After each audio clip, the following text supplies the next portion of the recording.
Hello everyone, Mike Silverman here. Welcome back to another speed dungeon video about the game I'm working on inspired by Diablo for the King and Final Fantasy. It is a multiplayer game where you can race your friends to the bottom of the dungeon, or you can team up with them to grow your character to higher and higher levels, collecting better loot in deeper floors. In the past few weeks, I've been working on adding currency to the game and being able to deconstruct your items that you find into currency and then spend them at this vending machine custom model that I made myself here. And I kind of was inspired by Path of Exile for this and their currency system as far as what you spend the currency on, being able to change items to different things. So, first thing I had to do was be able to make some currency. So, let's see if we click on this stick here, we now have the ability to convert it to a shard, which is this symbol here means shards. I kind of imagine it just like little pieces of glass or magical dust or whatever. So we can convert it. You will get a warning. Do you really want to do this? It will permanently destroy the item. Yes, we will do it. And now we have, well, I gave myself a lot of shards, but you would start with 0. So yeah, we have a lot of it here. See, we had 9999 to start, and this character now has this many. So now we have these shards, and well, what if we want to give them to someone else? Well, you can drop them on the ground, so we can say how many we want to drop. And now they're on the ground, and if we go over to this character and we click take, then now they have those shards in their inventory. And if you have been following along, you'll probably, with previous videos that is, you'll probably notice that the items look a lot different now in the inventory. We now have the picture, we have a gradient that shows if it's a consumable, it will be green. If it's unusable, it'll be red. And if we, let's see, we unequip this. Yeah, if it's just a normal thing, it'll be blue. Don't have the icons for the armor yet. But I did add some icons for the ring, the amulet, and actually there is icon for the armor, but you would only see it in this menu here. So we see of that. The cap has this SVG icon. And before we get into the crafting, I guess while we're here, we can see this thing where you can download an image of the item. So if you're in the Discord, which you should totally join, then you want to trade some items with somebody, and you could be like, well, I have this pot lid for sale. Obviously not, because this is a starting item, but you could imagine it had some good stats. Click on the download image, and it will download an image. And if we click what we downloaded here, just downloaded it to my computer, and it took a little picture of this. So you could just post that in the Discord, which was actually pretty easy to add. But I think will add a lot of value, especially for the effort that was put into that feature. So now let's say we want to craft something. We come through our slog in the dungeon, we fought many monsters, and we finally get to the end of the floor. I actually put the vending machine at the beginning of the floor for the demonstration, but really this would be at the end. So you'd have to get there, so you'd have to kind of earn it. And then you get to craft. So we want to operate the machine, and we have these options here. So we can purchase items, which for now you can just buy some auto injectors. So you can purchase them, and you see it will go into your inventory. So now we got 2 instead of the 1 and 1. And instead of purchasing, we could also repair. So we go to repair, and you could see the price. You could see the missing amount of durability. But durability was actually a huge other feature that we'll get to in a little bit. Because right now we're talking about the shards and the crafting. So you can also convert to shards. Now you saw we could convert from the inventory, but typically you could not do that. If you were like, let's say you're in another room that isn't the vending machine, you would not be able to access this convert to shard option. This button wouldn't be here, and the server wouldn't allow you to do it, even if you somehow were able to send a packet. Unless you were a rogue, because rogues are disassemblers, so they are allowed to convert items to shards without the use of machines. But if you just want to quickly convert a bunch of items to shards, you would do it from this screen, even if you were a rogue, I would imagine, because you could just be like, sell them real quick by pressing 1F, 1F, 1F, or click on them. And the sell price is based on a certain formula that I spent a good amount of time working on, and the crafting price is also based on another formula that I spent another amount of time, because what you never want is to be able to craft an item for a lower price than it sells for, or yeah, because then you could make infinite money. So I had to really think about that, and I'll show you the spreadsheet for that in a moment. But let's now see what are the crafting options. Let's go over to this person because they have a non-magical item. So I want to craft, and if I select a non-magical item, well, of course I could repair it. Let's just repair it. I could imbue it, and if you don't know what something is, you can hover the information, just like a lot of other places in the interface. You can get information if you hover this. So we can imbue it to give it random affixes, or we can randomize its implicit properties, which would in this case just be its armor. So let's just do that first. Oh, it's still two. Oh, it's still two. Oh, it's still two. Oh, it's still two. I think pot lids might only be able to have two armor. Let's get these rags. Let's there we go. Four armor, four armor. We're looking at this right here. The armor is changing. Yeah, six is the highest for rags. Let's see if we get perfect. You can see how you can spend a lot of money here. Okay, but that's not the worst part. So let's see. Reforming costs two right now because it's not magical. If we imbue it, reforming now costs three because is more expensive now. So if you want to be strategic, you would find the white item, the white meaning non-magical, white text instead of blue. And then you would be like, all right, I'm going to reform it so it's perfect armor class. Then I will imbue it to make it magical. But now it's magical, so what can you do now? Now you can augment it if it only has one affix, and since it is of strength, but there is no text before the name, which would be the prefix, you can augment it. Okay, we got a maneuverable prefix, and it's one agility. But, well, what if we want more than one agility? Because one is not the perfect roll. It could roll higher. And for that, you would have to reform, or sorry, you would have to shake it, and shake is the most expensive. And if you ever played Path of Exile, this would be like the Divine Orb. Okay, we got two agility, but only one strength. Oh, now that's the terrible rolls. Oh, this is not good. Okay, we keep going, and now we're two and two, so we're perfect. So we got the perfect armor class, because it can only be two. We got the perfect agility, and we got the perfect strength for this item level for these affixes. And the affixes are determined by the item level. Just like in any action role-playing game, the higher item level, which in this game we added, you can see the item level up here. So this determines how good of affixes you can get when you imbue it, augment it, or the other thing to change your affix is tumbling. And I know I always keep saying Path of Exile, but it's like a chaos orb. Basically, it gives you random affixes. We tumble it, you see the affixes are changing, the name is changing, the name is changing, and so on and so forth. And like worst case scenario, you would probably try to do this. So uh, this is 2% weapon damage and 5% durability, but we want 2% weapon damage prefix, jagged, and we want the plus flat weapon damage suffix because they stack with each other. So you would tumble this. Okay, we got the 10%. That's actually the perfect roll. If we augment weapon damage, no. Okay, right? So you can see how this could be. We got the two weapon damage. Let's augment, get percent, no. And you spend all your money. But the worst thing you would do is once you get the like the perfect roll, which I'm just gonna do this until I get it. So okay, that actually was not as bad as it could have been. But now here we have to shake it to get perfect rolls. And shake is 5 times more expensive than tumbling. Because this would be like the last thing you do. And okay, so we got this perfect. But there is actually one last thing we can do to this weapon. Because this is a rune sword, it doesn't have armor class, but it does have these randomized elemental properties. Since we can't really see this picture, which is part of the feature, I'm just going to give myself the stats that we need for that. So let's just stack it up. Okay. And now, I don't know if you could see this. Let's zoom in a little bit. It's green and purple in the screenshot, and if we reform it, the screenshot is updating. Now, I happen to know that there's only things that are weak against fire or ice, so we want fire and ice on this.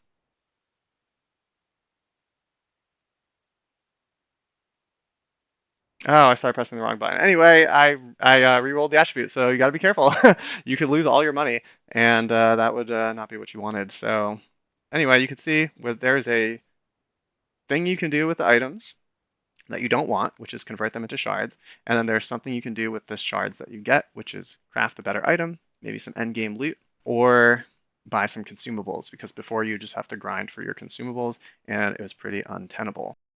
Now, there is this little warning down here, which tells you the effective item level is 1, and basically that means the vending machine can only give you affixes that are at most the level of the floor you are on. So you have to, if you have a high level thing like this Ring of Vitality, which is item level 10, and we can see if we augment this, we have, I mean, steady is not that good. Let's see. This is also not good. Oh, because of course it's doing the thing that I'm talking about. Yeah, I was trying to get high level affixes on this, but you can't. So here it is. It's in red now because we have this higher item level thing, but we're on floor 1.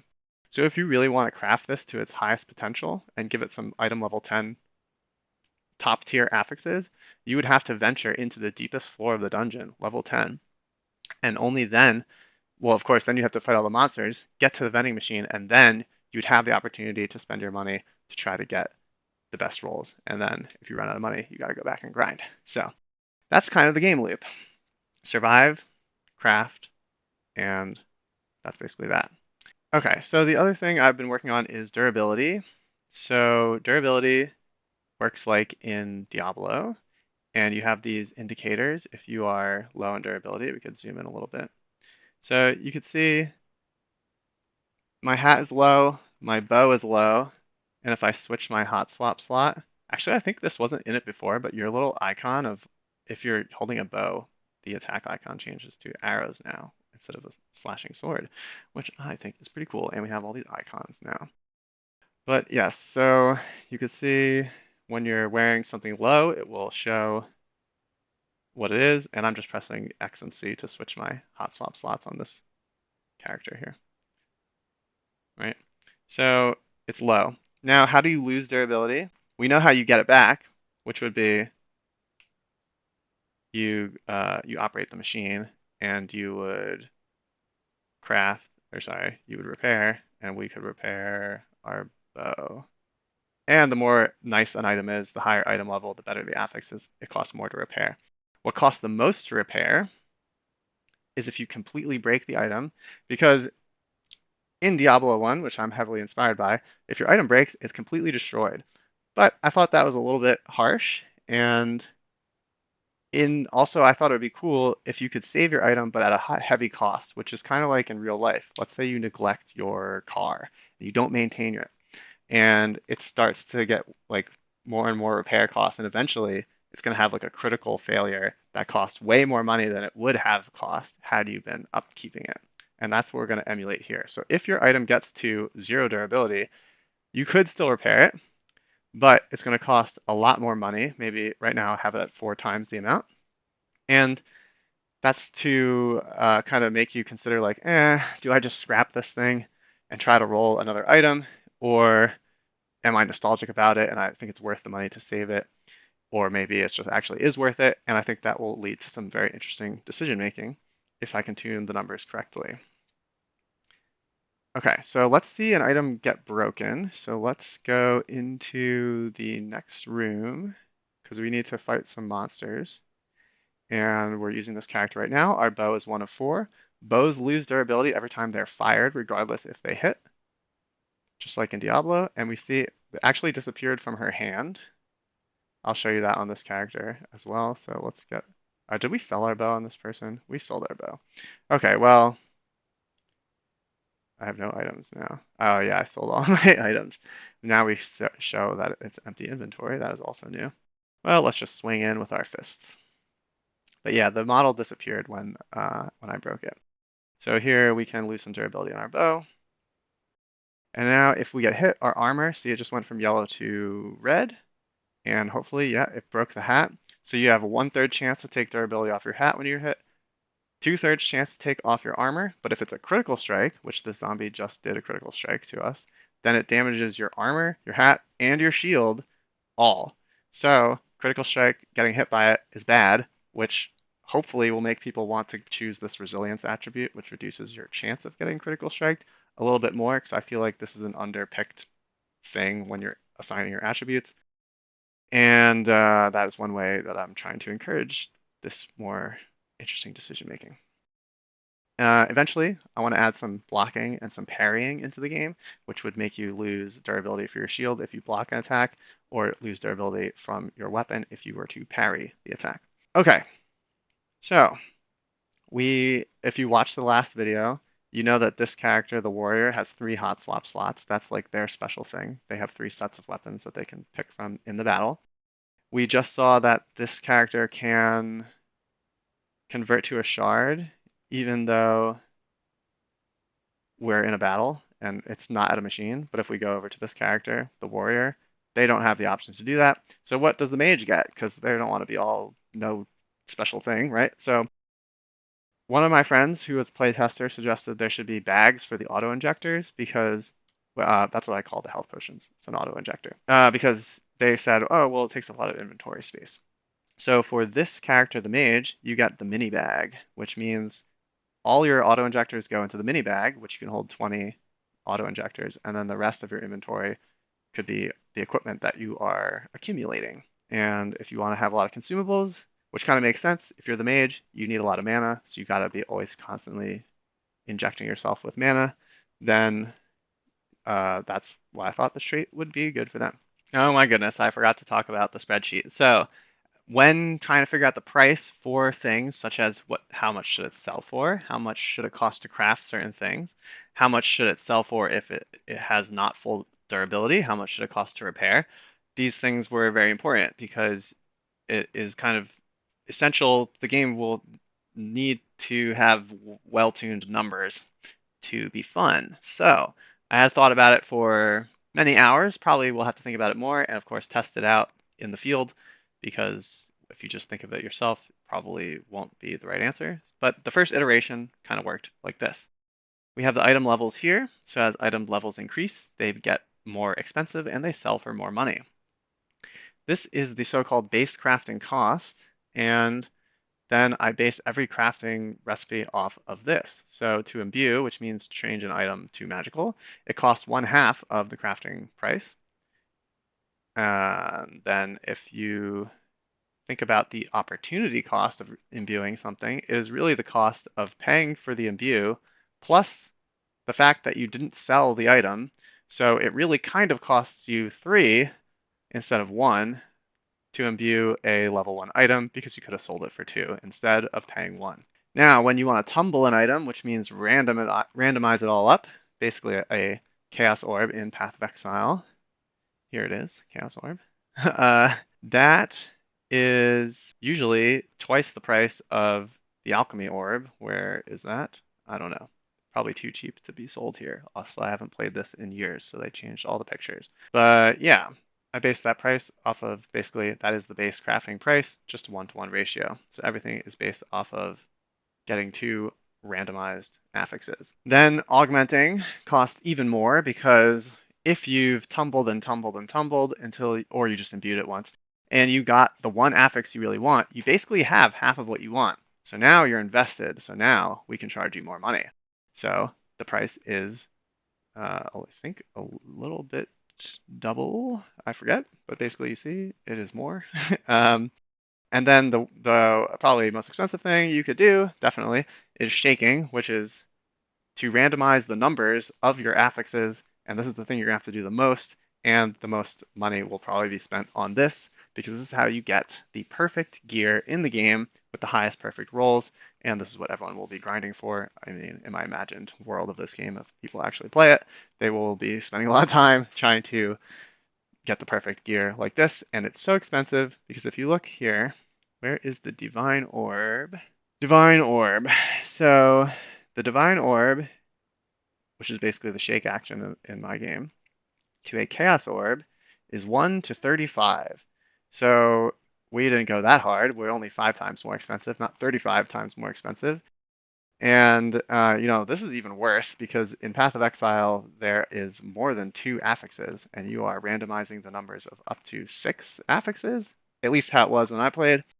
So, that's brutal. But I didn't go that hard because I don't know, for some reason, I went with my gut and decided to just make it 5 times more expensive. And it still looks pretty expensive. Something that was pretty interesting about this was how the prices increase over time. So I need to get to my charts here. What I like to think of, or what I was thinking of in this, is when you are advancing through the levels of the game, you want to feel like you're getting more powerful or you're finding more things that you can sell for higher prices because that feels good. Your number is going up. and that would be the base sell price in this graph. So over time, this goes up. But because the game should also get harder, the cost to craft something will go up even more than the items that you are finding. And couple that with the fact that higher floors should be theoretically more expensive to farm, aka cost more auto injectors and require you to have invested time to even be able to do it in the first place, and maybe just take longer for fights, then it will make you scrape your way by even further. Then the other chart was the sold items per shake versus item level. If you consider that shaking is going to be the thing that is probably most button pressed at late game, I wanted to use this as a metric to determine the increase in difficulty. So, the other thing that this does, very important, is I didn't want people to just hodl all their resources till the end game and never craft when they're low level, because that kind of takes away this whole feature that's supposed to be interesting, and you want to be crafting throughout your leveling experience.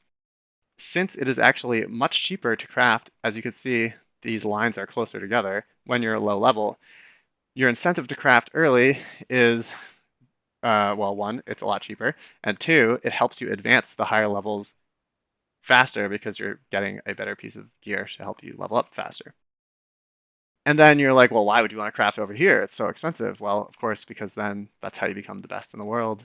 To become the highest rank in the game, you would have to have the best gear and level up even more with more powerful items. And that will also be reflected, going back to here, that the amount of items you would have to sell of that item level to shake an item of that level. So if you're on floor 8, it will cost you, I think I'm not zoomed out enough. Yeah, we're not. There's the whole graph. If you're on floor 8, no, if you're on floor 10, you would have to sell 8 item 10, you would have to sell 8 item level 10 items to afford one shake of your item.